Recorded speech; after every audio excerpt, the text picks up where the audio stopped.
I won't forget that morning, not if I live to be 100. I counted the men as they marched out of the yard. They'd hardly slept for weeks. We of the CID had slept even less, but the nightmare that kept us awake was all the same nightmare. That's why we weren't surprised when the commissioner asked us up to the conference room for a bit of a talk. He'd talked to us plenty, we knew that. It didn't help any to know what was ahead of us.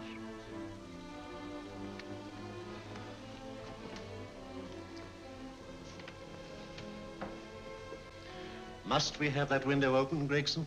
Oh, shut it if you want to. Chief will be in enough of a temper without having a ruddy blast down the back of his neck.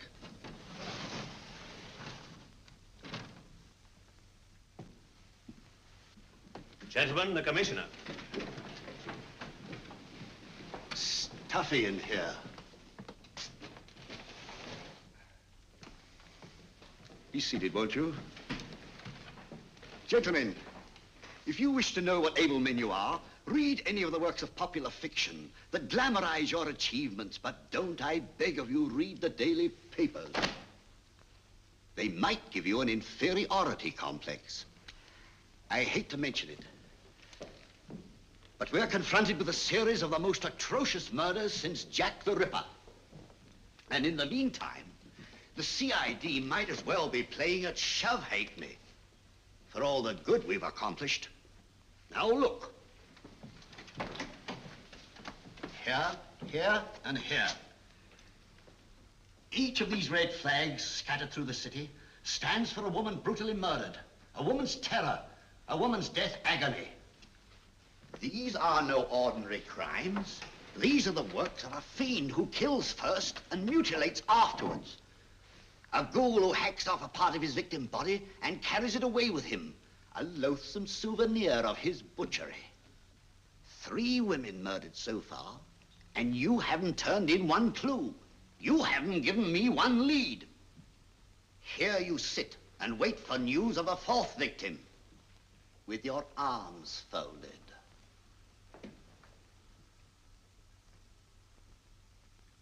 Well, we hadn't long to wait. It was down Lambeth Way where a young woman was hurrying home late last night. She saw something and stopped. It was a constable. He spoke to her and he walked along with her, just in case. He saw her go down the stairway to the basement lodging where she lived. We can only surmise what happened after that.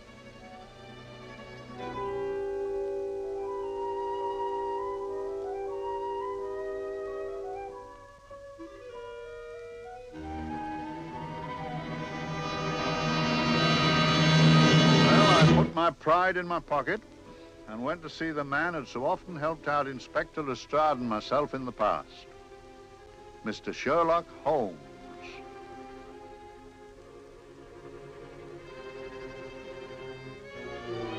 If ever a man needed help, I did.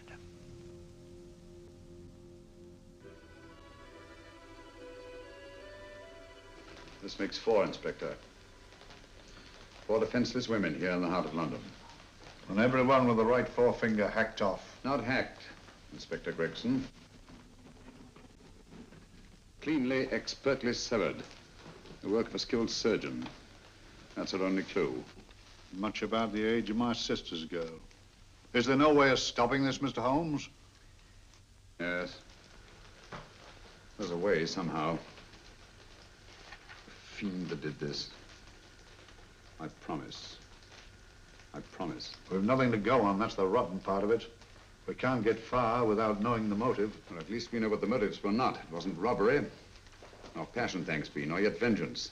Because they all came of totally unrelated families. Steady, Inspector, steady. Sorry, Mr. Holmes. I don't turn a hair when it's a bloke that can look after himself. A little slip of a thing like that. Yes, it's horrible. Come on, let's get a drink.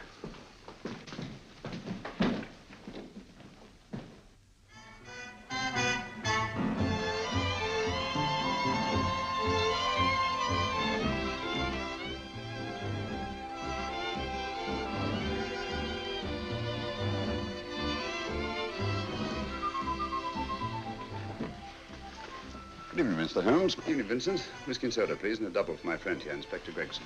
Very good, sir. Make mine Irish. Decent of you to give me a hand with this thing, Mr. Holmes.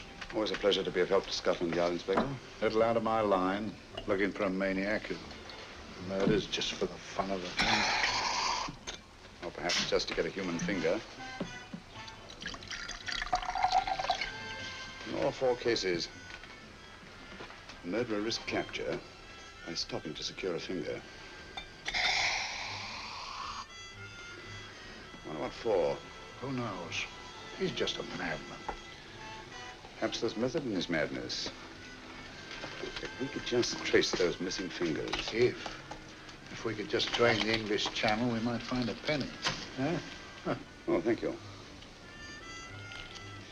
You may keep those, Mr. Holmes. Thank you.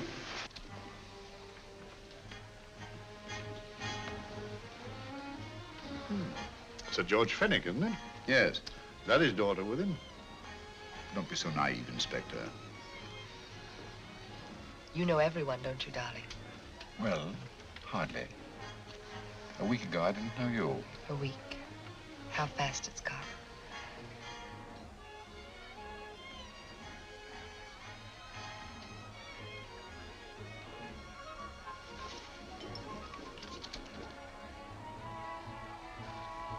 I collect these things.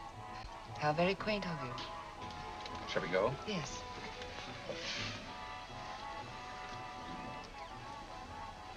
What are you looking at, Mr. Holmes?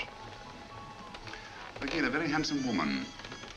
Not born to the purple, but giving an excellent imitation.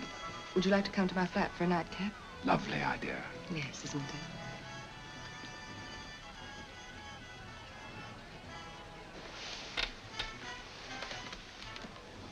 I wonder where she's taking Sir George Fenwick. Don't be so naive, Mr. Holmes.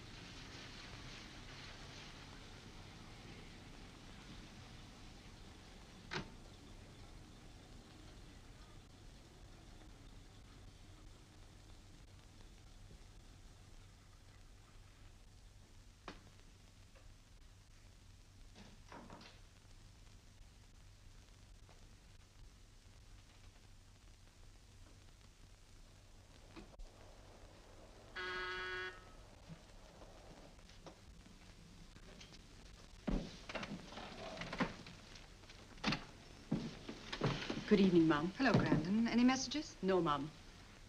Thank you. Drinks, Grandon. One of your nice surprises. Yes, Mum. I say, you don't mean that, Grandon's a marvel, aren't you, Grandon? Yes, Mum. You wouldn't believe the things she can do. Ah, charming place. Delightful. Really? Do you think so? I'm so glad. Do sit down. Do you mind? Do I mind? What a question. I don't mind anything, really. Except not being with you. Now, you really don't want me to believe that, do you? Not too seriously. Good. We're both quite grown up, aren't we? Quite.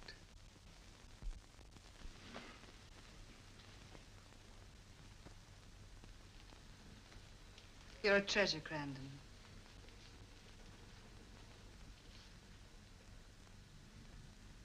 And lower the lights a little as you leave.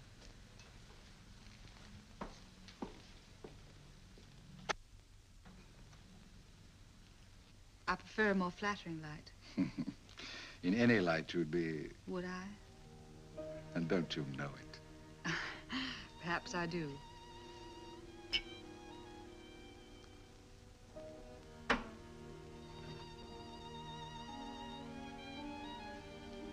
Oh, that priceless woman. You wouldn't believe it, but she's absurdly romantic.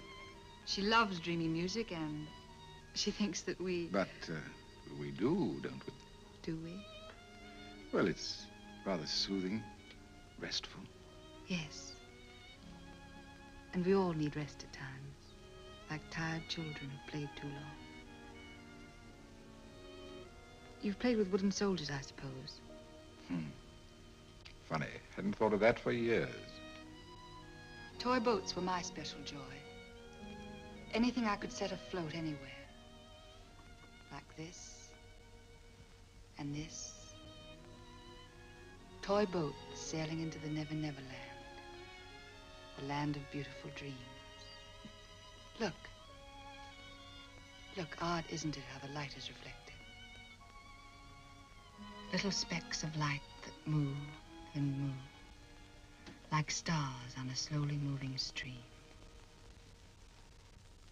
You know, Holmes, I'm very sensitive to atmosphere. No? Yes, I can tell by the feel of this room there's been a murder committed here. It may interest you to know, my dear fellow, it was the other side of that door at the foot of the stairs that the poor girl was murdered. If only I could find it. Find what? The one thing these unfortunate victims have in common that might give us a motive for these murders. There must be something. Another Jack the Ripper, if you ask me, a homicidal maniac. No, Watson. In the case of Jack the Ripper, there was one thing in common. His victims were all from one walk of life, living in the same section of the city. In this case, the murderer chooses his victims from all walks of life and from different sections of the city. No, my dear fellow, this is not the work of a homicidal maniac. It's something infinitely more sinister. You give me the creeps. What on earth are you talking about? Watson, I'm convinced that these murders are only incidental to some larger and more diabolical scheme. That may be, but why the severed fingers? The answer to that question, my dear fellow, is our only hope of solving these mysteries. Dear sister, I am so happy. I had such a lovely holiday at Brighton with you and Alf. And I'm looking forward to being with you again. Poor little thing. Sort of raises a lump in your throat. I can picture her sitting here happily writing this letter. And I'm not bit realizing that she's shortly going to her death. Hello? Gregson. Oh, there you are, Mr. Holmes. I've been looking for you everywhere. What's happened? Murder in Edgware Road, not half an hour ago. Woman? Yes. And the right forefinger cut off clean.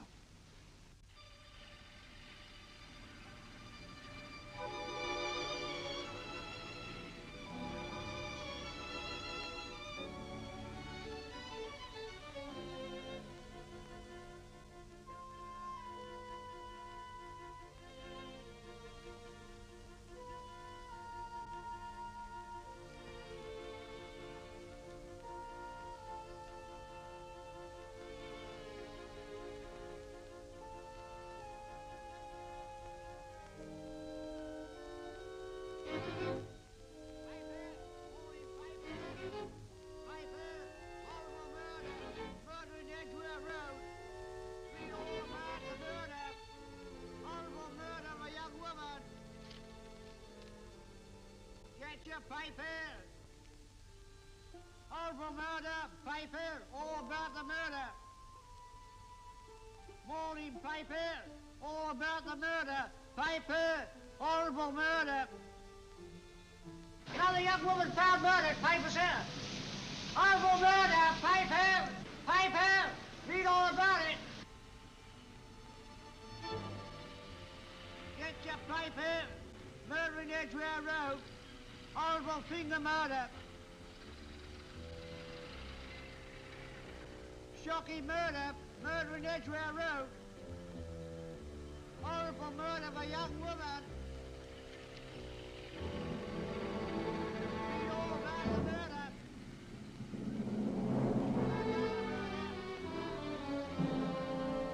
Only fancy, Mum. There's been another of those horrible murders. Dear, dear, how shocking. Yes, Mum. I really don't feel quite safe here myself. Oh, dear.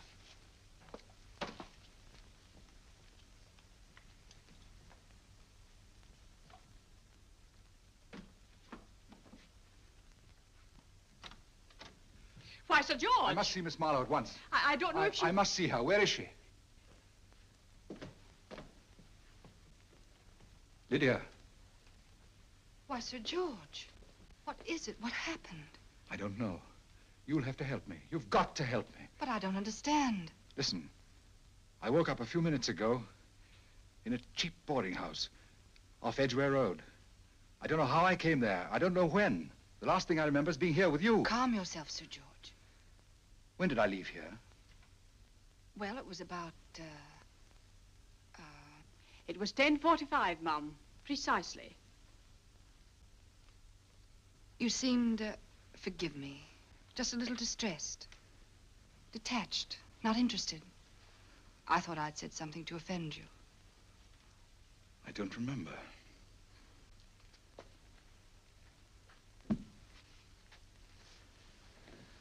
I can't remember. Tell me, has this happened to you before? Before? Well, there is such a thing as amnesia, you know. If it was 10:45 when I left you, it was 9 this morning when I woke. Over 10 hours lost. 10 hours that I can't account for.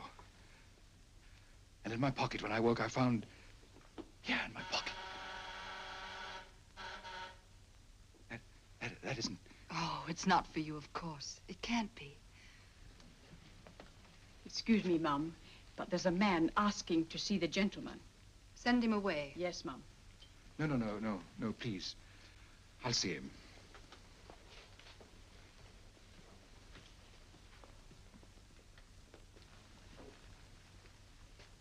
Well? Delightful room. Not much like the place you woke up in this morning. You followed me here? Yes. Are you a detective? Oh, no. Quite the contrary. Don't be afraid, Sir George. You know my name? Oh, yes. A very old and highly honored name. And being the bearer of such a name, and also a very wealthy man, I thought you might care to possess yourself of this trifle. Rather than let it fall into the hands of the police. It is yours, if I'm not mistaken. The initials, GF. Where did you get this? It came out of your pocket. I saw it fall, but you never noticed. You were very busy, bending over something with a knife. Then you put something in your pocket.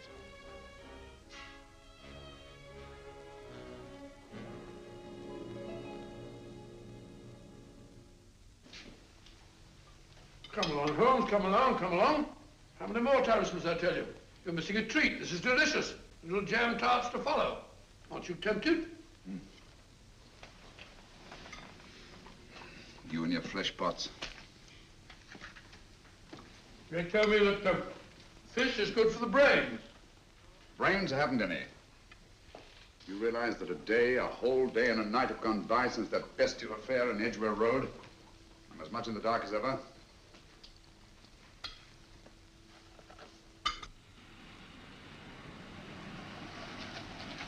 Hello, here comes a client, unless I'm very much mistaken.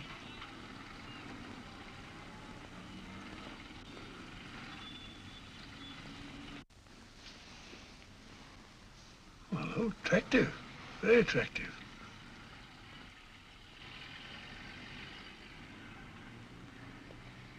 Obviously, she left home under the stress of some very great emotion. How do you know that? She isn't wearing any gloves. A startling omission in a young lady of fashion. No, she didn't put her coat on. Open car, too.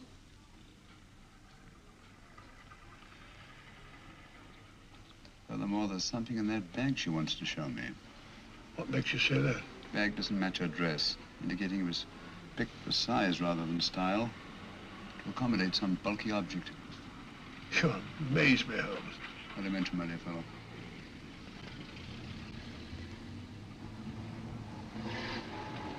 Well, that's interesting.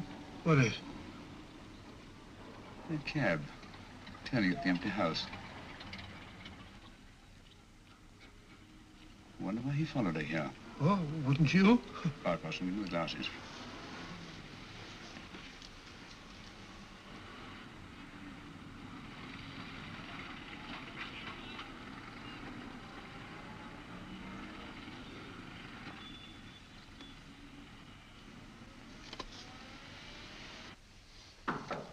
Well, we shall soon know. Yes, Mrs. Hudson? It's a young lady, sir. Most urgent. Ask her to come in. Go right in, miss. Mr. Holmes? Yes, this is my friend, Dr. Watson. How do you do? How do you do? Mr. Holmes, you must excuse me, please. Yes, well, won't you sit down? Come along. May I? It's quite all right. Thank you.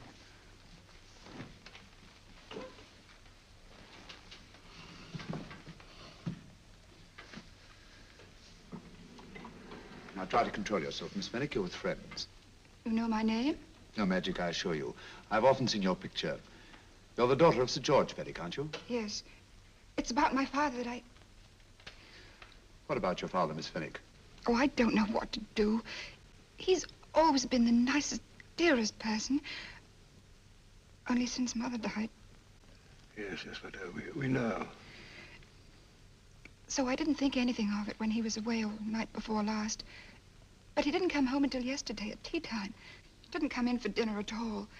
Just paced up and down in the library hour after hour. I begged him to let me in, but he wouldn't. Steady, steady. Now take your time. I couldn't sleep a wink last night. Then I started hearing things. Hearing things? What sort of things? I heard someone in the garden underneath my window. Then I saw a figure moving down the garden path. And I recognized my father. Stealing through his own garden like a thief.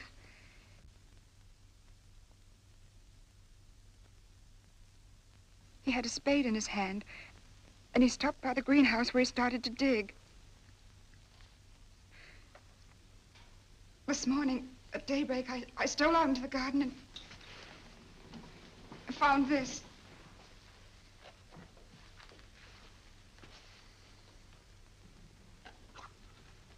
A finger. A human finger. Bring up Scotland Yard, will you, Watson? Ask them to get hold of Inspector Gregson and tell him to meet us at once at George Fenwick's house, Kingston. Operator, get me Scotland Yard quick. Where's my father, Norris? He's still in the library, miss. Thank you. We'll see him right away. Will you come with me, please? Thank you. I got your message, Mr. Holmes. Yes, indeed. Dad, may I come in? Dad. That's funny. He doesn't answer. Do you mind?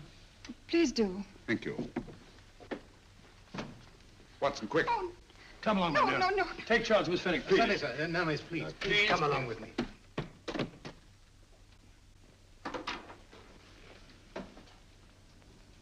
Dead? Yes. What do you make of it, Doctor? Shot in the back, between the second and third ribs. The bullet undoubtedly penetrated the heart. Look at the powder marks on his coat. I was afraid of this. What do you mean? Don't you remember the man in the cab who followed Miss Fenwick to Baker Street? Well, you don't think he had anything to do with it, do I you? think it's reasonable to assume that he tipped off someone that I'd been sent for. Sir George has obviously been murdered to keep him from telling me what he knew. What was the weapon used? Small caliber revolver, point blank range by the look of the wound. The murderer came in through those French windows. The mud from the garden he brought in on his boots. Sir George must have surprised the intruder. Passed the room to him here. What follows we can't tell. But from the location of the wound, I'd say that he turned his back for a moment, and as he turned, the muzzle of the revolver was placed between his ribs and one muffled shot fired. And you mean to say he kept on going, even after he was shot? There's no doubt about it. Look there. The trail of blood leads us back to the desk. Something Sir George was after. Something. I know. He was trying to summon help, poor chap. I don't think so, Watson. There's the bell pull by the fireplace. No, you'll notice from the trail of blood that Sir George made straight for this desk here. I wonder, there was something he was desperately anxious to get. Hello. His right hand's clenched. That's perfectly natural. Death agony. The left hand lies open. Why only one hand clenched in the death agony? The right hand, the hand nearest the desk. Please note that. If Sir George took something off this desk, something so important that he spilled his last drop of blood to get it, I want to know what it is.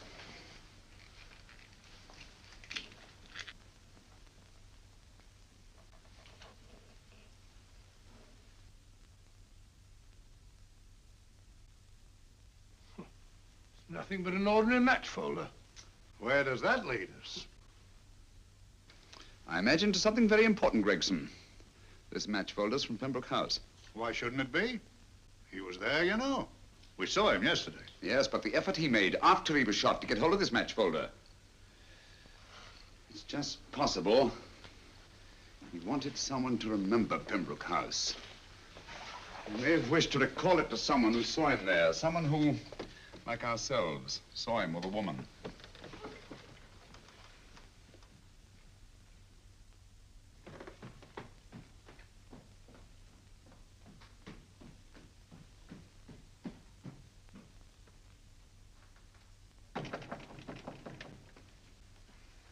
Come in. Oh, Dr. Watson, this came by hand for Mr. Holmes not 10 minutes ago. Thank you, Mrs. Hudson. That would be the report from Mr. George's bank. Report from Sir George. Oh, really? Don't you remember his daughter told us that he'd just closed his account? Had it looked into at once.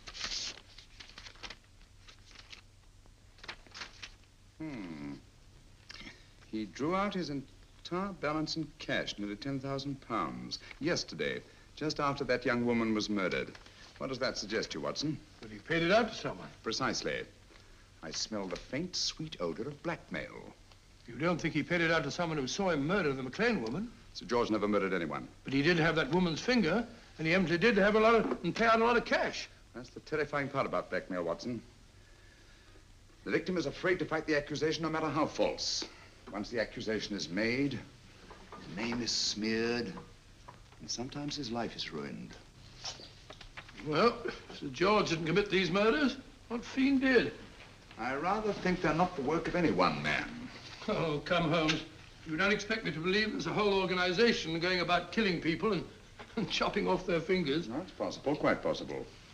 Well, whoever's behind all this thing must be out of his mind. On the contrary, my dear fellow, if my assumptions are correct, this little scheme has behind it the most brilliant and ruthless intellect the world has ever known. You don't mean Professor Moriarty? I do. Oh, steady, Holmes. You've got him on the brain. This is the third time in as many months you've suspected him of unsolved crimes. He's dead, you know. Is he? Is he? You know he is. He was hanged in Montevideo, well, over a year ago. I know that someone was hanged in Montevideo under that name. But I'll stake my reputation that Moriarty is alive and here, now in London. Hello? Yes, Dr. Watson, wait a minute. You me? Oh, yes? This is Dr. Watson speaking.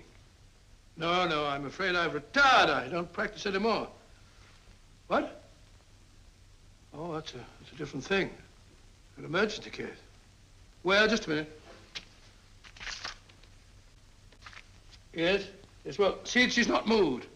Remember that? Don't touch her till I get there. Fractured case in the Cardinal's Mews. Heavy woman. 14 stone. Look at dust. 14 stone. Just the sort of person who would hoist herself up on a stool to feed the canary. There ought to be a law against fat people keeping little dicky birds. Well, so long, old man. I shan't be very long. Haven't used that bag since I brought little Amelia. What's her name in the world? She grew up to be a very unattractive child. Well, who wouldn't with a name like Amelia? Oh, Amelia. Amelia.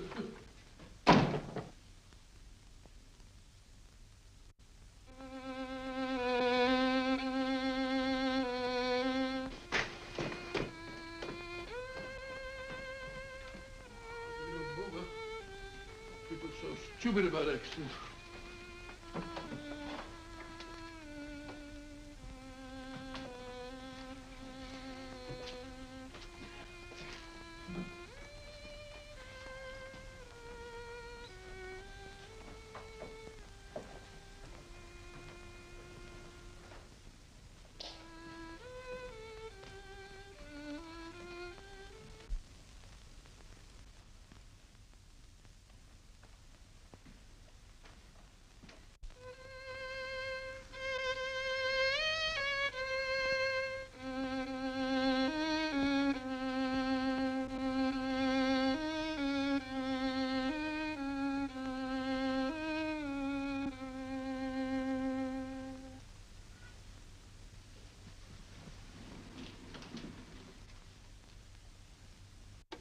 Oh, Professor Moriarty.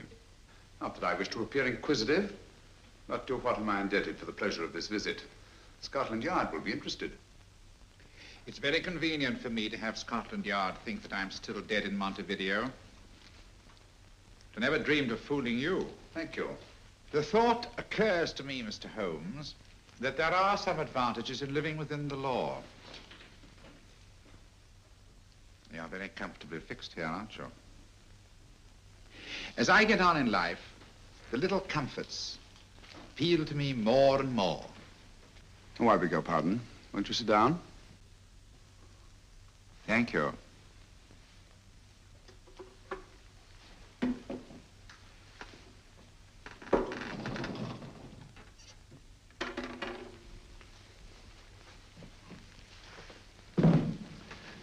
And now, Professor Moriarty, what can I do for you? Everything that I have to say to you has already crossed your mind.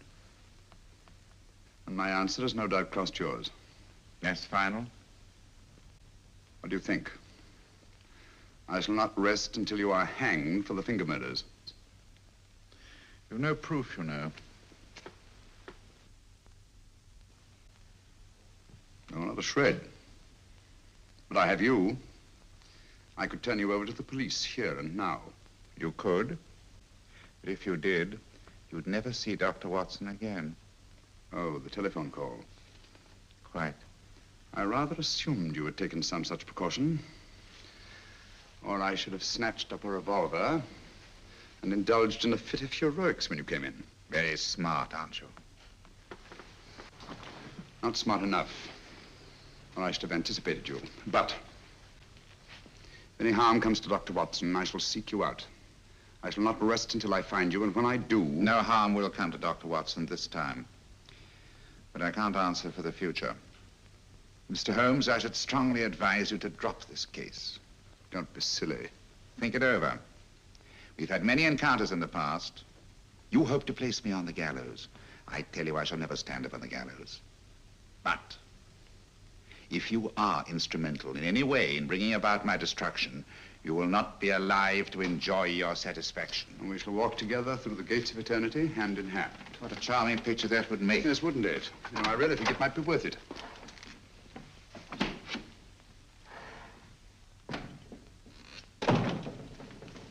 Shoelaces, Governor? Tuppence a pair. And strong enough to hang yourself. How many more times must I tell you I don't want your filthy shoelaces or your company? Shoelaces, Governor? Blasted impertinence. Run along, my good man, or I'll give you in charge. Shoelaces, Governor? Shoelaces, Governor? Help a poor bloke. What's only got one arm? Any luck with Mr. Holmes? You can read his obituary in tomorrow's papers.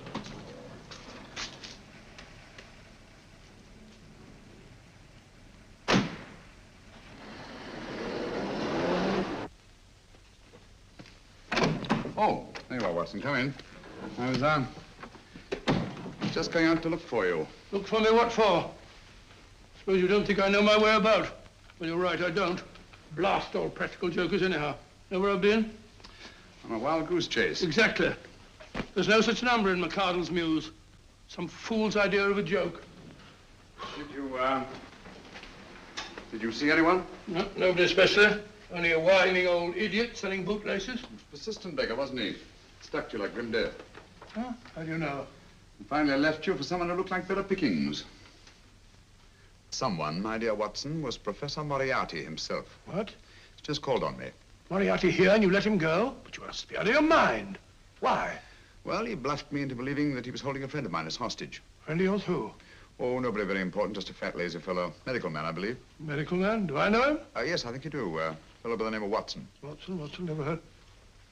Who, me? I'm afraid so, old fellow.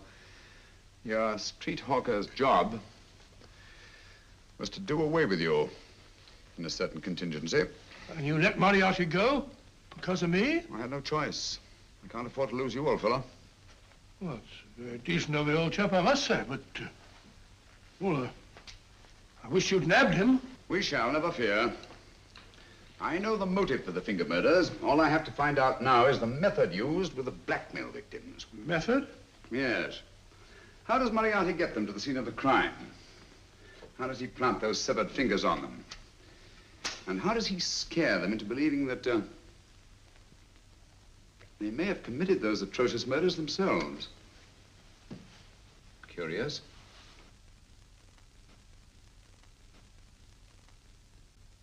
Very curious. Huh? Curious? What's curious? That window in the empty house across the street. First floor front. Huh? What's wrong with it? It's open. Why shouldn't it be open? Well, it wasn't open half an hour ago. I'll stake my life on that. Well, it's not our business. Let it stay open. I wonder if you'd go over, old fellow, and see what's the matter. Oh, trespassing. It's against the law. Very well, I'll go myself. Oh, well, if you're going to put it like that, ridiculous waste of time. Going about shutting windows at this hour of the night. Yeah, you better take this torch. Well, take what? Dignified job for a doctor. Dr. Watson, the torchbearer. And what do you propose to do? Sit in a comfortable chair, I suppose, and read a good book? That's a very good idea. Yes, very good idea. While I play night watchman, you have a nice read. Mm-hmm. Good night. Have a good time. Have a good time? What do you mean, have a good time?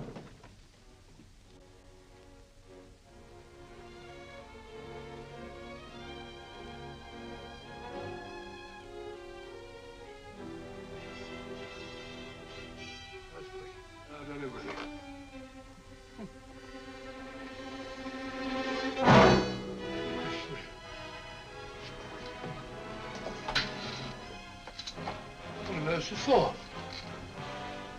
Oh, umbrella stand. Pretty little thing to keep about the house. Must have been a pet.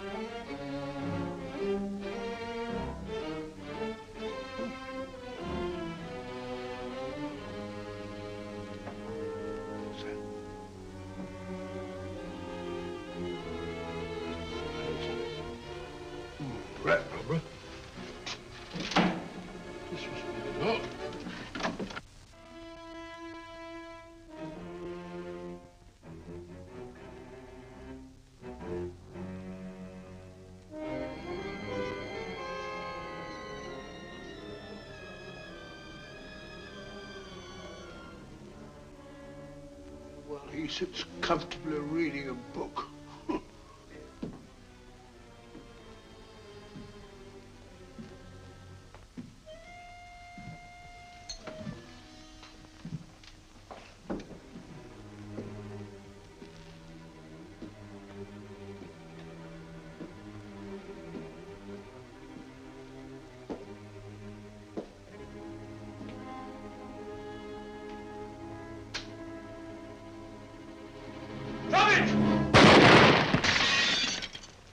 He killed Holmes!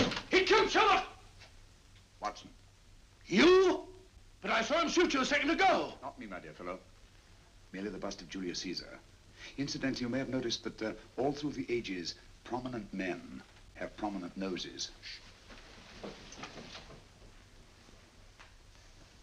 Oh, I'm afraid we're in for terrible trouble again with Mrs. Hudson. Windows smashed, plaster all over the floor. Get up, you.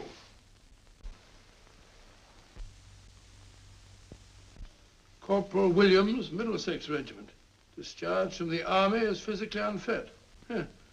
Papers seem in order.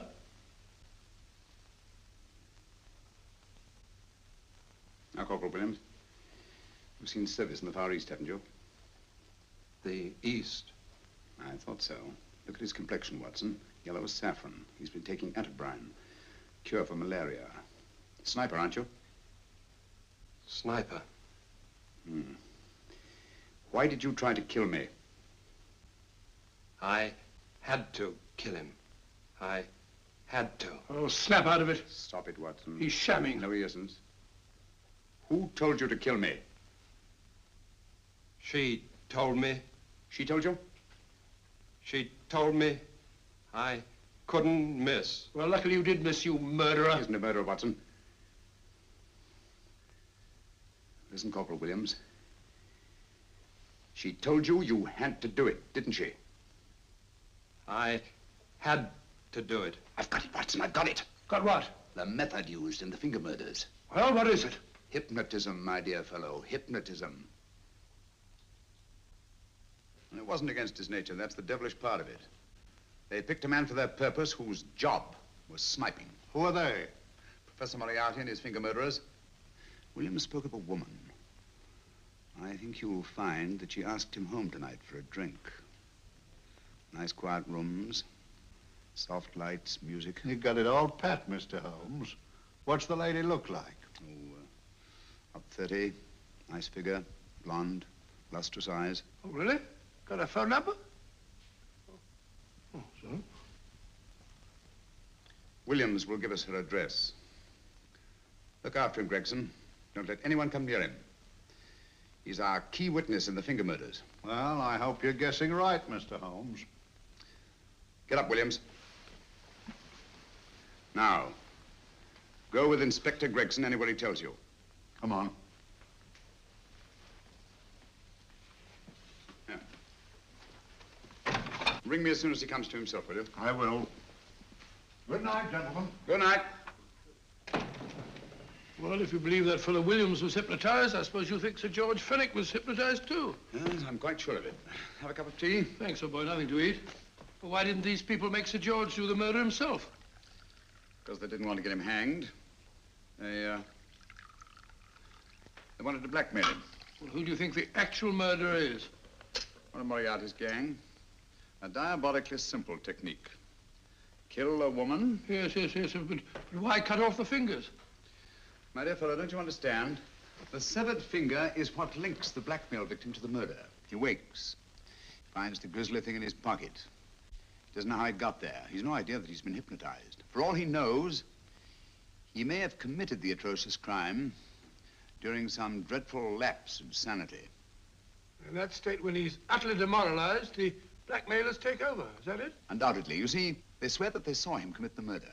And being human, the victim will pay anything rather than stand trial on a charge that will make his very name loathsome. Oh, it all fits in if you believe in hypnotism. The only possible explanation. You think the hypnotist is that woman with the blonde hair and the lustrous eyes, the woman you invented? I didn't invent her. I saw her. What on earth are you talking about? That woman, my dear Watson, was with Sir George when he left Pembroke House. I saw her there. I shall see her again, and Williams will lead me to her. That's why it's so important to keep him safe. He will identify her.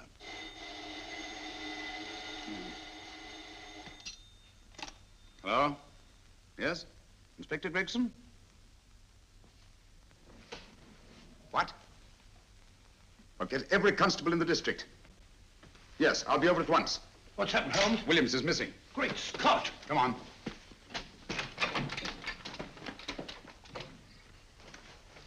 Lorry crashed into Gregson's car. During the confusion, Williams disappeared. Escaped, eh? No, kidnapped. To keep him from talking when he came to. You don't think that Moriarty... With Moriarty?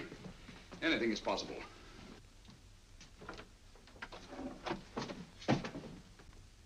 Williams! Dead. You see, anything is possible.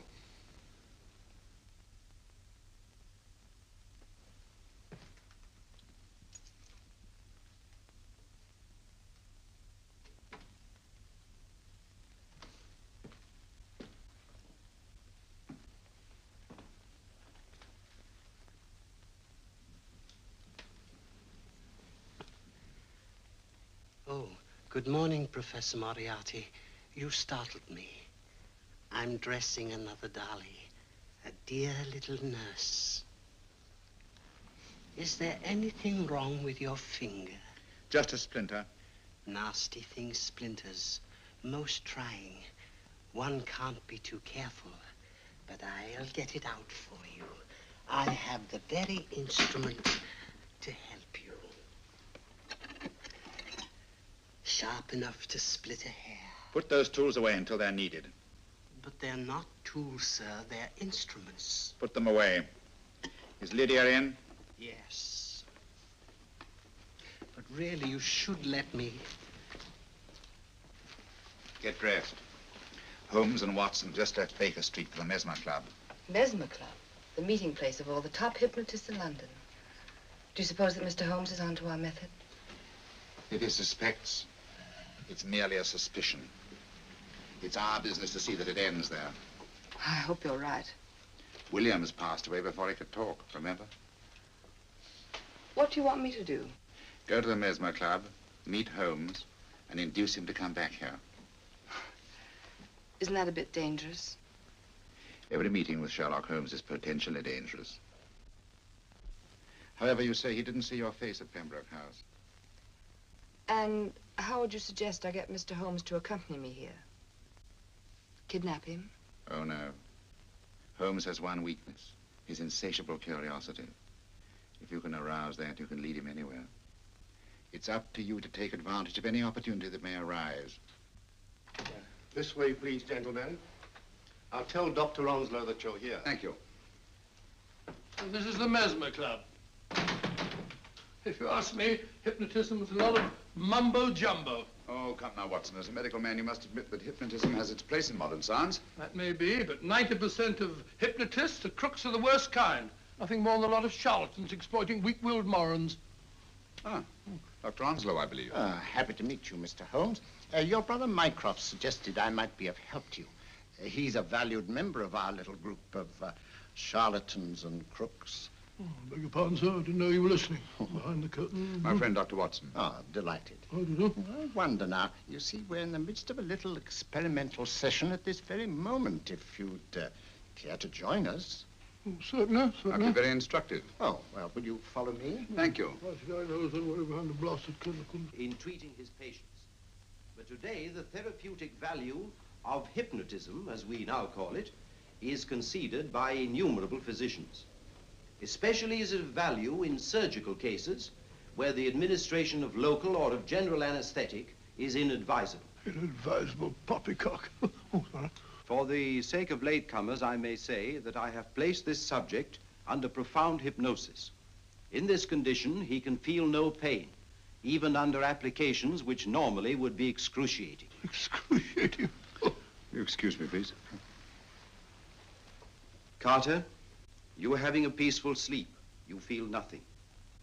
Your arms and your hands are without sensation. Mowbray, the long needle.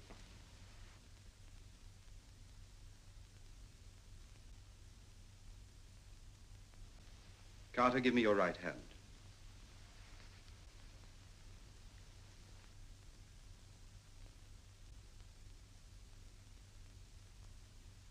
As you observe, the needle has been thrust completely through the subject's hand. No feeling, no pain. This lack of feeling is the one infallible test of profound hypnosis. Nonsense. Fellow's full of drugs. Oh, isn't he? Definitely not, Doctor. Wake up, Carter, wake up. You feel well and rested, remember. No pain anywhere. Wake up, wake up. I say, when are you going to begin? All through, Carter. Stand up. This way, sir. And, are these all the people that come here? Oh, no, no, no. Others keep dropping in all the time. I suppose it's all right for those who believe in it, but of course, I'm a professional man myself.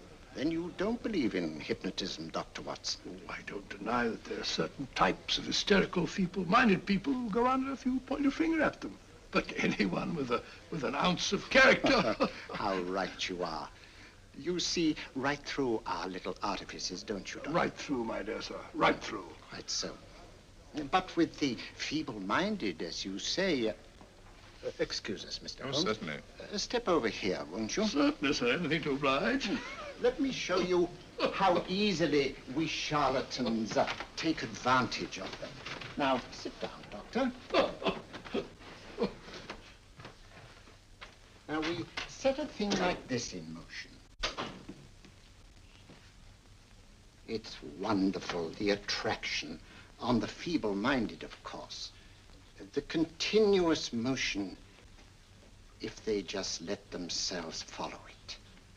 Of course, you could stare at it till doomsday, Dr. Watson, with no effect at all. Still, it might make you a little drowsy, like the white ribbon of road at night when you're driving.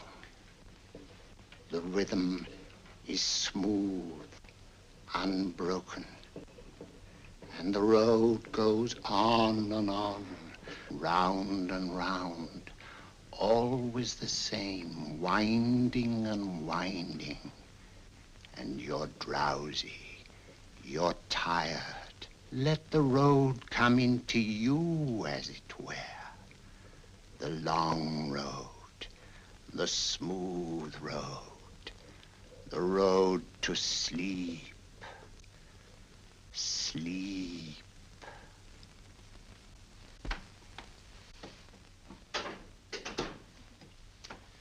Open your eyes.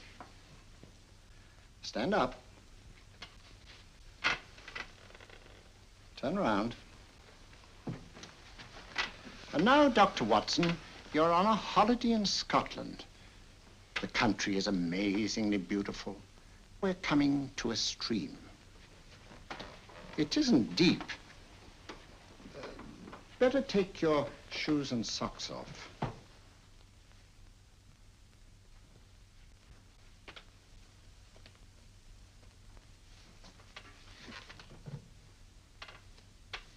Roll up your trouser.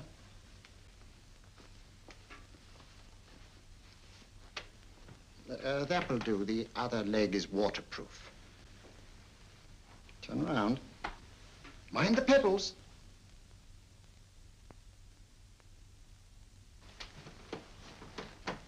Sit down.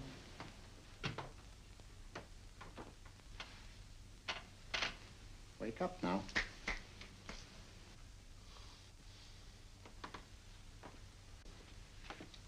Yeah, you see? What did I tell you? It didn't work with me. Why, nobody with an ounce of character.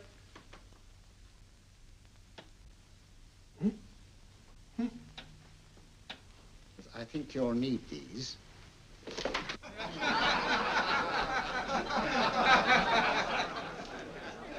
Nothing to laugh at. Watson, she's here. Oh, the woman you're looking for? Yes, I'm going to meet her. Perhaps I can induce her to take me to Moriarty. Do you think it's wise, Holmes? May not be wise, but it's essential. After all, I've held me on with Moriarty in the past. But isn't it dangerous? She might be a hypnotist. If my will isn't stronger than hers, I deserve to be hypnotized. I feel I must protest, Dr. Onslow. I was told this was a gathering of serious students of a great science, and I find myself in a company of buffoons. Oh, my dear madam. Elliots and Esdale Braid. Were those men martyrs for the truth, that you may laugh over your childish, cruel tricks? I must say I'm in complete agreement with you, madam. This was most unnecessary performance, Dr. Onslow. Beg your pardon, sir. My name is Holmes, Sherlock Holmes. At your service, madam. Thank you, Mr. Holmes. I'm afraid I've created a rather embarrassing situation. But you see, I'm interested in the serious study of hypnotism. So am I, too. Perhaps we have something in common, Mr. Holmes. Perhaps we have. Would you join me for a cocktail at Pembroke House? I should be delighted. Good.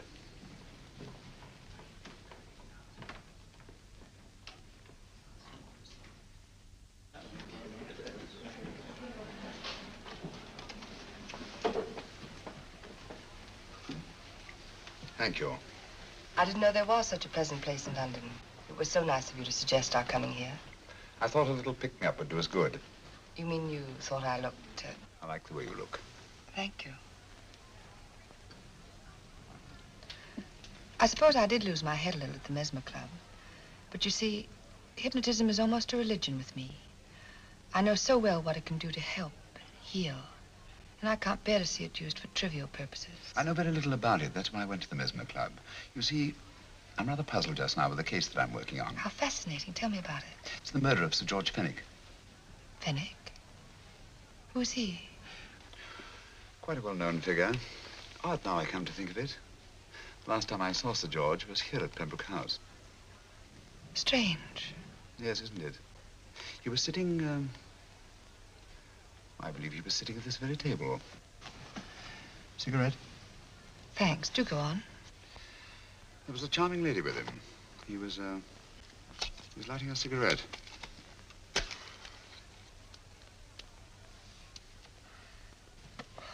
Charming. Did you see her face? No worse luck. Merely her back. How unenterprising of you. Yes, wasn't it? Afraid I'm getting a little older. I shouldn't say so. That's nice of you. Still, the first time in my life, I've got hold of a case that's beyond me. I'm actually losing sleep over it.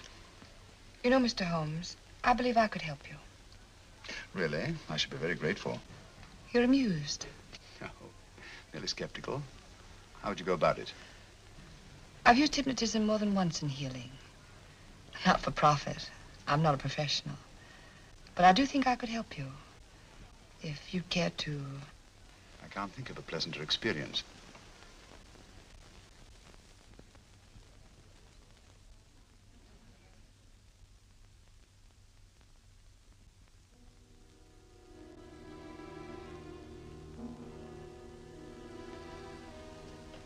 Low lights, music, is that all there is to it?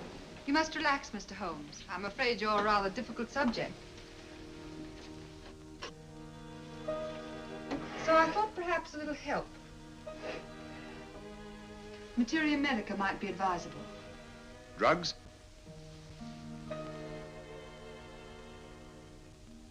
No, I'd rather not, if you don't mind. As a matter of fact, I'd rather not myself. But Schrenk-Notzing, he practiced in Munich, you know. Believed it the best means for difficult subjects. Do you mind?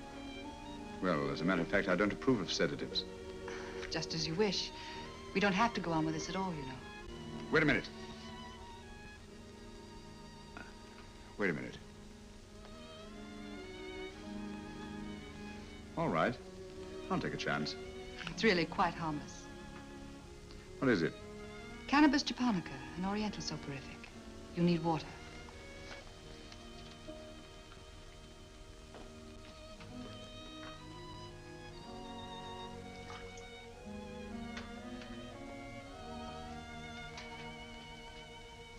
Thank you.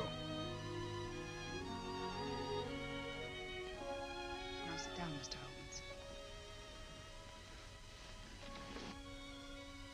Holmes. You'll feel yourself growing drowsy. Don't fight it. Give in to it. Because you do want to sleep, you know. Just fix your eyes on this one white flower floating on the water. Empty your mind of every other thought. Follow the motion of the water. So smooth, not a ripple. Waters of forgetfulness. Steady, deep, strong. Strange, isn't it? How the light is reflected. Little specks of light that move and move.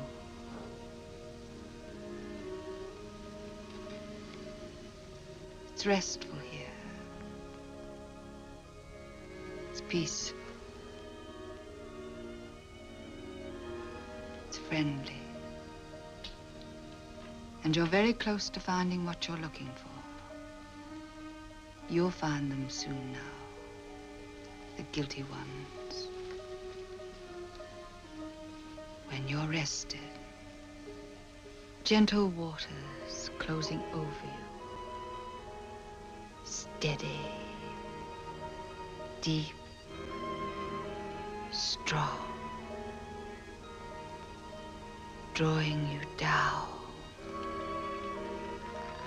down, down.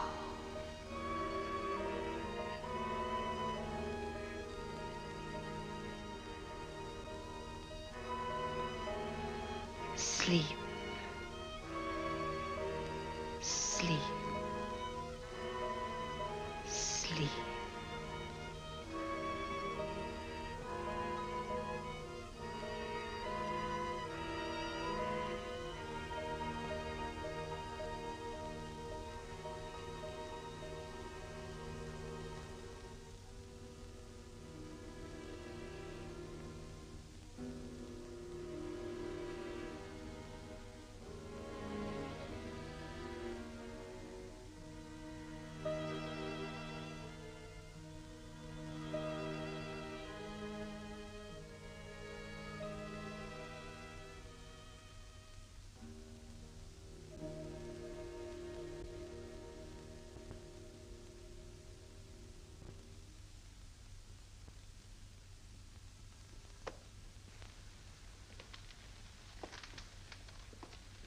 Here he is, Professor Moriarty.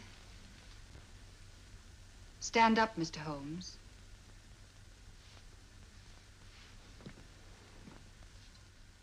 Open your eyes. Face this way. Are you satisfied? We are dealing with a clever man. He may be shamming. There's just one infallible test for profound hypnosis. You ready, Dr. Simnel?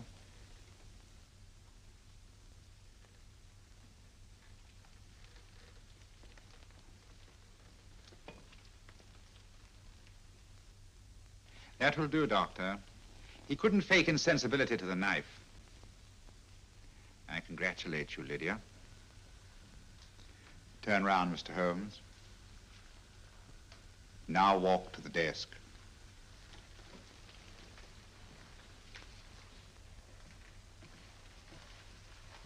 Sit down. Take that pen and write what I tell you to write. I have at last found a case which I cannot solve.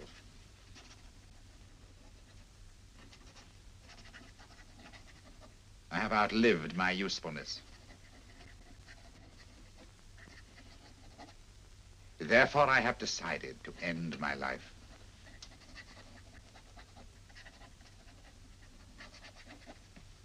Sign your name. Now blot it.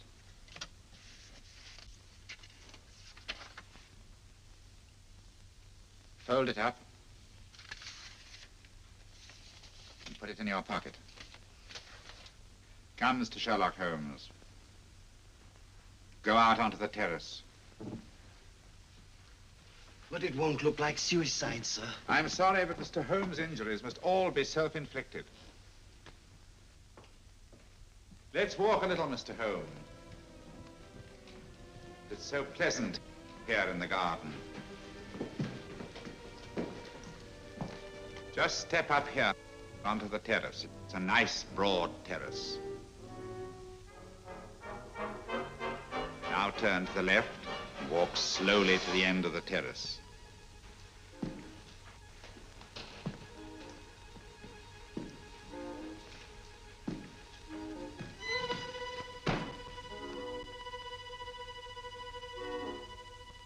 Don't stop. You must walk to the end, you know.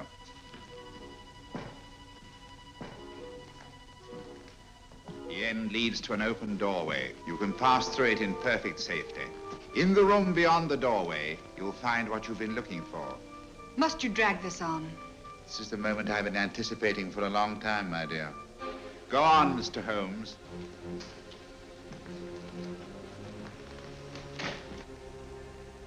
Through the open doorway, you will find the man responsible for the finger murders and the death of Sir George Fenwick. Professor Moriarty. Holmes! Stand still. What a beautiful view, Watson. I'm quite enjoying it. No, you're not. You're hypnotized. You're under a spell. Stand still. Don't move. Steady, Holmes. Steady does it. Stand perfectly still where you are. Nonsense, Watson. You don't know what you're doing. Of course I know what I'm doing. You mean you're not hypnotized? Certainly not. Then get off the wall, you idiot. Oh, look out! Holmes! Oh, Dear fellow. What were you doing up there? Holding the fort until you arrived. What kept you? Well, I ran into a spot of trouble on my way to Scotland Yard. I was arrested for exceeding the speed limit. Your luck seems to hold, Mr. Holmes. I'd hardly call it luck, Professor. You see, I substituted a drug of my own for the one that this dear lady pressed on me. You are clever, aren't you? A drug that, although it leaves the subject conscious, renders him quite insensitive to pain. That accounted for my lack of reaction to Dr. Simnel's knife. Well, Gregson, quite an impressive haul. Even Inspector Lestrade himself couldn't have done any better. Thanks, Mr. Holmes. Take him away. All right, put her in the van. I was right, Mr. Holmes. You are a difficult subject. Thank you. And now, Professor, our score is settled. Au revoir until I see you on the gallows. The rope has not been made that'll go around my neck. Come on.